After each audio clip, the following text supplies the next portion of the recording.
কাচ্চি খায় না এমন মানুষ খুবই কম আছে। আর যদি হয় কাচ্চি ভাইয়ের কাচ্চি, তাহলে তো কথাই নাই, পুরাই জমে যায়। আর অথেন্টিক কাচ্চি খাইতে হলে তো অবভিয়াসলি কাচ্চি খাইতে যেতেই হবে। সো হ্যালো এভরিওয়ান, আসসালামু আলাইকুম। সবাই জানেন, আগের ব্লগে বলছিলাম যে আমাদের এইখানে টঙ্গীতে কাচ্চি ভাই ওপেনিং হয়েছে। তো ফার্স্ট দিনও গেছি, সেকেন্ড দিনও তো যাইতেই ইচ্ছা করতেছিল, অনেকদিন চলেই গেলাম।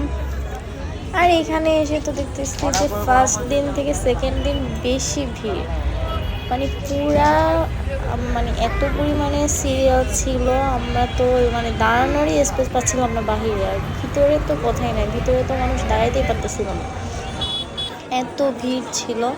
সেকেন্ড দিন মানে বেশি ভিড় ছিল। তো ফাইনালি আস্তে আস্তে করে আমরা উপরে এসে পড়ছি, পুরা 1.5 ঘন্টা দাঁড়ানোর পর। দেন আমার সেই ফেভারিট লাইটিংটা জাস্ট ঢুকেই চোখে পড়ে, মানে চোখ একদম ঝাঁঝায় যায়, এত সুন্দর লাইটিং। দেন আমরা বসার জন্য সিট পাইছি, সিট পেয়ে বসে পড়ছি। এখন হচ্ছে যে খাবার সার্ভ করবে।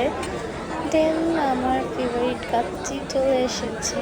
আর আজকে হচ্ছে আমরা কাচ্চি খাদকটা অর্ডার করছিলাম।